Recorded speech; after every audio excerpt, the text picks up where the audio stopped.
নমস্কার। আমার এই কবিতা শোনাটা, কবিতা পড়া, কবিতা শোনা, কবিতা শোনানো, এই টোটাল সম্পূর্ণ ব্যাপারটা হয়তো অনেকের কাছে একঘেয়ে হয়ে যাচ্ছে, মনোটোনাস হয়ে যাচ্ছে। এখন অনেকের কাছে হচ্ছে কিনা আমি কি করে জানবো?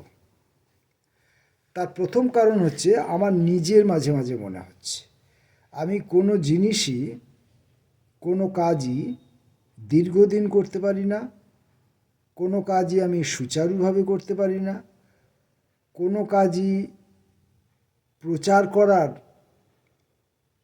মধ্যে আসতে পারি না, প্রচার করতে পারি না, প্রচার করতে অসুবিধা হয়। আমি এই যে ইউটিউব করছি, ইউটিউবে যে আমি ভিডিওগুলো দিচ্ছি, আমি জানি ইউটিউবের এই ভিডিওগুলো আপনাদের কাছে যে পৌঁছাবার সম্ভাবনা খুব কম। ইউটিউব কর্তৃপক্ষ যদি দেন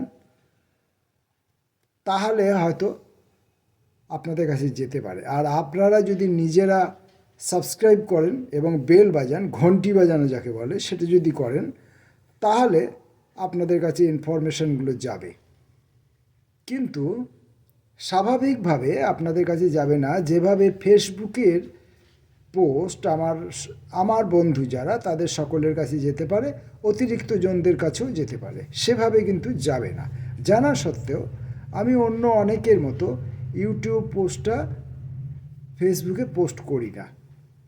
কারণ ওই ফেসবুকে পোস্ট করা মানে আমি যেন আপনার দুয়ারে যেয়ে খটখট করে বলছি, আমার কবিতা শোনো গো, আমার পড়া কবিতা শোনো গো, আমার বন্ধুদের কবিতা শোনো গো, বাংলার কবিদের কবিতা শোনো গো, বাংলার বড় খ্যাতনামা কবিদের কবিতা শোনো, বাংলার ছোট হাল আমলের কবিদের কবিতা শোনো, বাংলার অখ্যাত কবিদের কবিতা শোনো, বাংলার খ্যাতনামা কবিদের কবিতা শোনো। এসব আমি বলতে যাই না।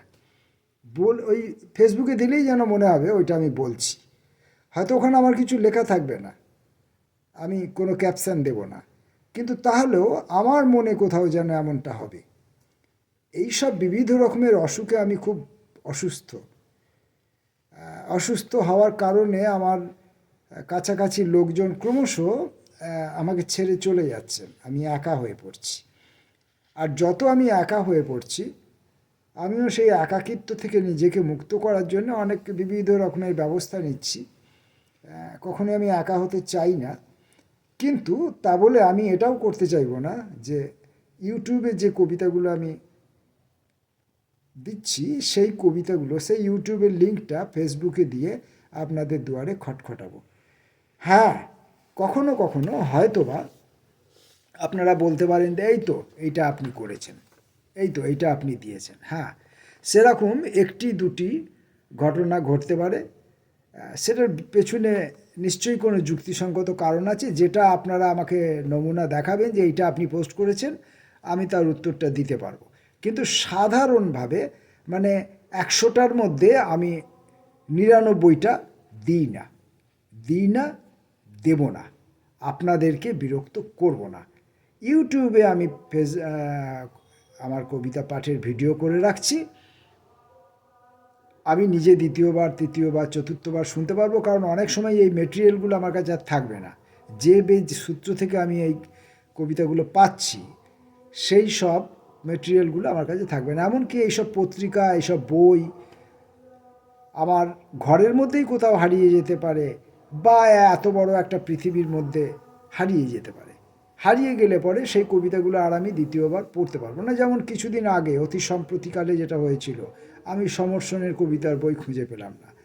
আমার জীবনানন্দের শ্রেষ্ঠ কবিতা আমার কাছে নেই, কোথায় চলে গেছে কে জানে। তো সেই সমস্যাগুলো হয়। এখন এগুলো যদি আমার পড়ে রাখা থাকতো আগে ইউটিউবে, তাহলে আমি মাঝে মাঝে সেই কবিতাগুলো শুনতে পারতুম। আপনার মনে করুন, দুঃখ, যন্ত্রণা, সুখ, আনন্দ, একাকিত্ব, হ্যাঁ, অন্যরকম লাগা, বিভিন্ন রকম লাগা, শুধুই মন্দ লাগার কথা বলছি না, ভালো লাগার কথাও বলছি। এসব তো আপনাদের যেমন লাগে আমারও লাগে। তো ফলে আমার কখনো কখনো এইসব কবিতাগুলো শোনার ইচ্ছে জাগে, অথচ দেখা যাচ্ছে যে বইগুলো আমি খুঁজে পাচ্ছি না। হয় আমার ঘরের মধ্যেই কোথাও সে আত্মগোপন করে আছে, অথবা সে কোথাও চলে গেছে কোথাও, তো পাই না। এখন এই যে আমি কবিতাগুলো প্রতিদিন ইউটিউবে পড়ছি, ভিডিও আপলোড করছি, একটা ক্লান্তি আমার মধ্যে ইদানিং কাজ করছে। অন্যান্য সব ক্ষেত্রেই হয়, জীবনের কোনো কাজই সেই জন্য আমি সম্পূর্ণর কথা বাদ দিন, হাফ সেঞ্চুরির কথা বাদ দিন, আমি ওই 5% 10% ঠিক করে করিনি। সুচারুরূপ কিছু করার মধ্যে আমার একটা কেমন অনীহা আছে। আমার যেন কেমন একটা নকল নকল ভাব মনে হয়, কৃত্রিমতা আছে। আমি তৈরি হয়ে সাজগোজ করে একটা সুন্দর জামা কাপড় পরে অনুষ্ঠান বাড়িতে গেলাম, বেশ চেকনাই একটা পাঞ্জাবি পরে, আমার মনটা সেই পাঞ্জাবিটার দিকে পড়ে থাকবে, এরকমভাবে আমি যেতে পারি না। আমি বহু ব্যবহৃত একটা পুরানো সাদামাটা জিনিস পরে যাই। আমার বন্ধু বান্ধবরা, আত্মীয় স্বজনেরা অনেকে বিব্রত হন, কিন্তু ওইটাই আমার ব্যাপার। আবার এটাও ঠিক যে আমি অতিরিক্ত উদাসীনতা দেখাবার জন্যে, সেটাকে বিজ্ঞাপিত করার জন্যে আবার অতিরিক্ত কৃত্রিমভাবে অতিরিক্ত সাধারণ হওয়ার চেষ্টাও করি না। অর্থাৎ খুব নোংরা, অথবা যে জিনিস দিয়ে আমরা জামা কাপড় বানাই না, বা যে জামা কাপড় আমি সচরাচর আমরা পরি না, বা যে জামা কাপড় আমার এই বয়সে মানায় না, পরি না, সেরকম জিনিসও আমি পরি না। অর্থাৎ সেটাও এক ধরনের বিজ্ঞাপন হয়, আমি সেটাও করি না। এখন নিজের সম্পর্কে তো সবাই সাফাই দেয়, আমিও সাফাই দিচ্ছি, অতএব এগুলো বাদ দিন। আমি যেটা বলতে চাইছিলাম সেটা হচ্ছে যে কবিতা পড়তে এসে আমার মাঝে মাঝে ক্লান্তি লাগছে। এখন আমার ক্লান্তি লাগছে, এটা আমি বুঝতে পারলাম, আর বুঝতে পেরে আমি অনুভব করলাম আপনাদেরও হয়তো ক্লান্তি লাগছে। সেটা কি করে বুঝলাম? না, সেটা বুঝলাম এই কারণে দেখছি যে আমার ভিডিওগুলোতে কোনো রকম ওই লাইক, কমেন্ট, শেয়ার, সাবস্ক্রিপশান এসব আমি চাইছি না, এসব আমি খুঁজি না। ভিউ নেই দেখছি, অর্থাৎ তিনি একবার কৃপাদৃষ্টি করেছেন এটুকুও নাই। তো কত আনন্দের খবর। তো সেখান থেকে আমি বুঝতে পারছি যে আপনাদের কাছেও ব্যাপারটা একঘেয়ে লাগছে। এই তো বসে বলবে কবিতা পড়তে এলাম বলে, চারটি উল্টো পাল্টা অর্থহীন দুর্বোধ্য কবিতা পড়বে, তা আবার ঠিক করে পড়তে পারে না, কবিতার মাঝখানে 5বার হোঁচট খায়। তো ঘটনাগুলো সত্যি মিথ্যে নয়। আপনাদের যদি এই ধরনের কোনো অভিযোগ থাকে, আমি নতমস্তকে স্বীকার করি, একদম সত্যি কথা। আর সেই কারণেই আজ থেকে নতুন একটা আইটেম আপনাদের জন্য নিয়ে এলাম। একই সঙ্গে আমারও খানিকটা পরীক্ষা হবে। এই টাইটেলটার নাম হচ্ছে আমি এবং আমার বন্ধু। আমার কবিতা আমি পড়ব, সঙ্গে আমার একজন বন্ধু কবির কবিতা আমি পড়ব। এখন বন্ধুকে সশরীরে পাবো না, পেলে খুব ভালো হতো, ফলে আমিই পড়ব, আমার এই কণ্ঠেই শুনতে হবে। অনুগ্রহ করে শুনবেন, এবং অনুগ্রহ করে আমার জন্য নয়, আমার বন্ধুকে উৎসাহ দেওয়ার জন্য মন্তব্য করবেন বা দেখবেন, শুনবেন, সেটুকুতেই যথেষ্ট। আজকে পিনাকি রঞ্জন সামন্তর এপিক বহমান এই নামে একটি নতুন কবিতার বই বেরিয়েছে পুস্তক প্রকাশন থেকে। আমি 3-4 দিন আগেই বইটি সংগ্রহ করেছি। সেখান থেকে আমি 2-1টি কবিতা নির্ভুলভাবে পড়ার চেষ্টা করব। নির্ভুল পড়তে পারবই এমন গ্যারেন্টি দিতে পারছি না, নির্ভুলভাবে পড়ার চেষ্টা করব। Pin drop silence. Pin drop silence থেকে পিন খসে গেলে থেকে যায় ড্রপ আর সাইলেন্স, পরে ড্রপ খসে গেলে শুধু থেকে যায় সাইলেন্স, আর সাইলেন্স ঝরে পড়লেই একটা নিস্তব্ধতার আকাশ হঠাৎই আমার সামনে হা হা হা করে হেসে ওঠে। আর ঠিক সেই সময় আমার বাগানে একগুচ্ছ রক্তকরবী কোনো এক রঞ্জনকে ডাকে। রক্তকরবী তো রঞ্জনকে ডাকবেই। আর ঠিক সেই সময় আমার বাগানে একগুচ্ছ রক্তকরবী কোনো এক রঞ্জনকে ডাকে।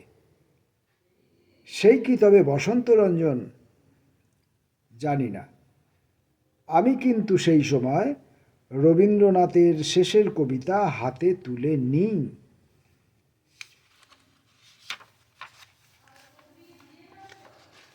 প্রশ্ন: কত গান সাজানো হলো কলতান, কে ওই হালকা হাসে রোদ্দুরে বসে সূর্য আপন, বুলেট সম উঠছে পাখি ঝিকিঝিকি, অনন্ত অন্তহীন সমাপন রং মেখে ছুটে যায় ওই ট্রেনে ধুকপুক হুইসেল বাজিয়ে। আমি এক তর্কবাগীশ মূর্খ, চেয়ে থাকি অপার বিস্ময়ে। এবার বলো তো কবি, তুমি কবিতার অধ্যাপক, ব্যাকরণবিদ, পণ্ডিত, তোমাকে প্রশ্ন করি, কোন ছন্দে লেখা হলো এই কবিতাটি? আমি তো ছন্দ মাত্রা কিছুই শিখিনি। পিনাকিদা আমার হয়ে প্রশ্নটা করেছেন মনে হচ্ছে। কান্নার রেসিপি: একটি বিন্দু থেকে উঠে আসছে মননের বাজনা, রূপের কৌশল মাখানো নাকছাবি, একটি অলৌকিক উঠে আসছে সমুদ্রের ঢেউ হয়ে, আর তোমার ছায়াবিথিকা আমাকে গান শোনাবে বলে। সারেগামা পাধা নিশা যদিও সা সা ধ্বনি কিয়ত চঞ্চল, তবু পাখিরা জানে ইউনিফর্ম পরিহিত ওই বালিকার চকিত চাহনি থেকে এইমাত্র যে বিদ্যুতের রাগ অনুরাগ নাকি জলসাঘর, বুঝেও না বোঝার মতো আমাদের যত সব আয়োজন, ভেস্তে যায় মানুষের কলরবে, পুষ্পিত কাননে বেনু বেনু রব যেন কোনো এক মায়াবী কান্নার রেসিপি।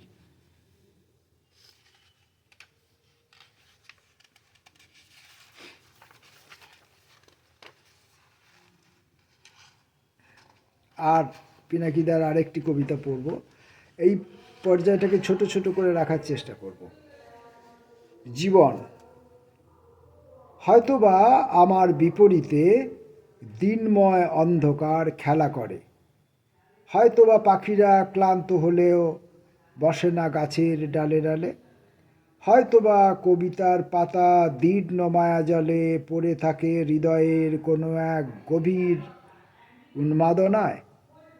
তবু আমি যথারীতি জেগে থাকি অপার বিস্ময়ে, কোন মায়াজলে কোন ছলে জেগে উঠবে নতুন বালুচর। তবু আমি যথারীতি জেগে থাকি অপার বিস্ময়ে, কোন মায়াজালে কোন ছলে জেগে উঠবে নতুন বালুচর। প্রবাহিত নদী, তারপর পথ ধরে ক্রমশ সমুদ্রের কিনারে, হে অতীত, হে মন, হে অনন্ত, চক্রাকারে নিয়মিত জীবনের বাঁশি। এই পড়লাম পিনাকিদার এপিক বহমান কবিতার বই থেকে, পিনাকি রঞ্জন সামন্ত। বইটির প্রকাশক পুস্তক প্রকাশন। বইটি পিনাকি রঞ্জন সামন্তকে ফোন করে বা তার হোয়াটসঅ্যাপে লিখলেও আপনারা সংগ্রহ করতে পারবেন। তাছাড়া পুস্তক প্রকাশনের কর্তা ব্যক্তি যারা আছেন তাদের কাছ থেকে যোগাযোগ করলেও এই বইটি আপনারা সংগ্রহ করতে পারবেন। মজা লাগবে, ভালো লাগবে। মানে কবিতা পড়ে মনে হবে যে আপনি কোনো একটা চিন্তার সামনে এসে দাঁড়ালেন, আপনার মনে হবে যে আপনি কথাগুলো যেন নতুনভাবে শুনলেন। কথা তো জীবনে বহু শুনেছি, এমন কথা তো আগে কখনো শুনিনি, এভাবে কথা বলতে আগে কখনো শুনিনি, এইটা আপনাদের অনুভব হবে। এবার কবিতা আপনার কেমন লাগলো না লাগলো সে অন্য প্রসঙ্গ। তো যাই হোক, আমি বলেছিলাম যে আমি এবং আমার এক বন্ধু এইভাবে কবিতাটা পড়ব। তো আমার বন্ধু, সিনিয়র বন্ধু পিনাকি রঞ্জন সামন্তর কবিতা পড়লাম। এবার আমার দু একটি কবিতা পড়ব। এই কবিতাটির নাম আমাদেরও আজ এখানে বিক্ষিপ্তভাবে হালকা মাঝারি প্রাক বর্ষার বৃষ্টি হয়েছে। পাথর, মাটি, জল সকলেই টিপ টিপ টিপিট টিপ মেখে ঘামাচির জ্বালা মিটিয়েছে। একদিন তোমাদের পাড়ায় সে ছিল তুমুল, সঙ্গত কারণেই কিছুটা দেমাক তোমার বেড়েছিল। আমরা সে দেমাকের প্রত্যেকটি কয়েন জমা রেখেছি আর ধীরে ধীরে সেগুলোকে মুগ্ধতায় পরিণত করে চলেছি সকলে। আজ আমাদের পাড়ায় বিক্ষিপ্তভাবে হালকা মাঝারি এবং আগামীকাল ভারী থেকে অতি ভারী প্রেমের ইশারা মিলেছে। কয়েক হাজার বিশেষণের অধিকারী তার স্পর্শ থেকে যেসব ফুল, ফল, খরিফ শস্য আমাদের ক্যানভাসে আসবে, তোমাদের পাড়ায় পাড়ায় পাঠিয়ে দেব পুরো আধা আধি। কালকের হাসি। বহুদিন পর আজ হাসিটি এসেছে। এই সময়ের দৈর্ঘ্য বুঝাতে আমি একের গায়ে একটি বহু প্রসবিনী শূন্য বসাতে পারি, কিন্তু কোনো প্রাণীর গ্রীবার ব্যবহারে রাজি নই। কণ্ঠটির সঙ্গে দেখা হয় রোজই, কথা হয় দ্রব্যমূল্যের কথা, রাজনীতির কথা, নীতির স্খলন নিয়ে কথা বলে রোজ। রাগ থাকে, ঘৃণা থাকে, অভিমান থাকে, পর্যাপ্ত পরিমাণে ঈর্ষাও থাকে সেই কণ্ঠে। বহুদিন পরে আজ হাসিটি এসেছে। হাসি থেকে রং জন্ম নেয়, সেই রং লিখতে বসে জীবন কাহিনী। যে জীবনে কাহিনী নেই, সে জীবনও গ্যালাক্সির মতো ধনী হয়ে ওঠে। ইলিউশন কিংবা কিছু।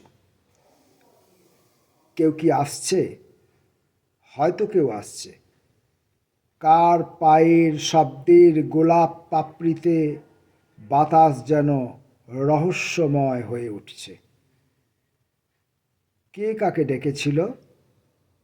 কে কার কাছে আসতে চেয়েছিল? এই সব নিয়ে একদা প্রত্যেক দিন একটা করে ছোট গল্প লেখা হতো।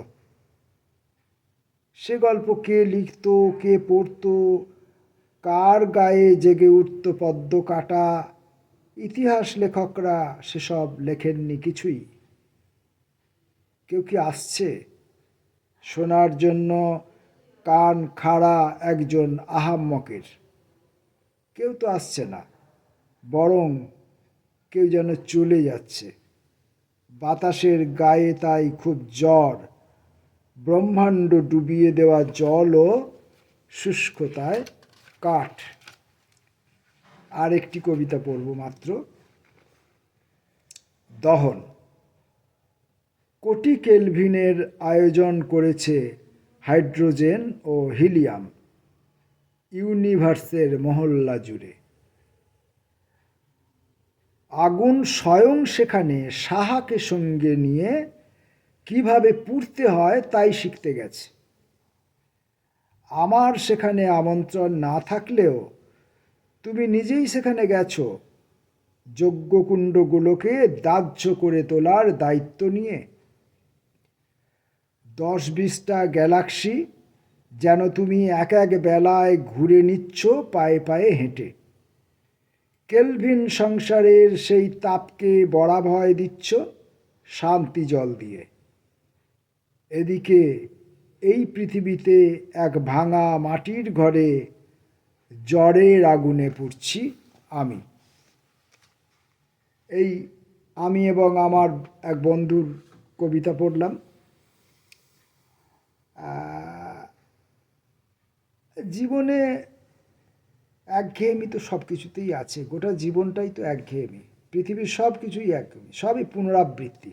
সূর্যোদয়, সূর্যাস্ত, খাওয়া, ঘুম, আবার ওঠা, আবার খাওয়া, আবার ঘুম, কাছে আসা, দূরে চলে যাওয়া, আবার কাছে আসা, আবার দূরে চলে যাওয়া, ঝগড়া, মীমাংসা, ভালোবাসা, ঝগড়া, মীমাংসা, ভালোবাসা, বা উল্টো দিক থেকে বলতে পারেন ভালোবাসা, ঝগড়া, মীমাংসা, মীমাংসা, ঝগড়া, ভালোবাসা, এলোমেলোভাবে বলতে পারেন।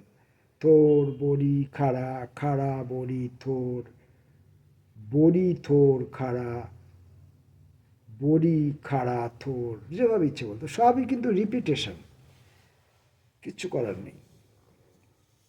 ওই ঋতুচক্র, শীত, গ্রীষ্ম, বর্ষা, আর সিরিয়ালি বলতেও পারি না, সবই যেন এলোমেলো হয়ে গেছে। তো যাই হোক, পুনরাবৃত্তিময়ই আমাদের জীবন, সব কিছুই আমাদের পুনরাবৃত্তি। তোমায় নতুন করে পাবো বলে হারাই বারে বারে, এটাই করতে হবে, হারিয়ে ফেলতে হবে, আবার নতুন করে পেতে হবে, আবার হারিয়ে ফেলতে হবে, আবার নতুন করে পেতে হবে। একটানা কাছে রেখে দিলে সত্যিই বড় একঘেয়ে হয়ে যায়।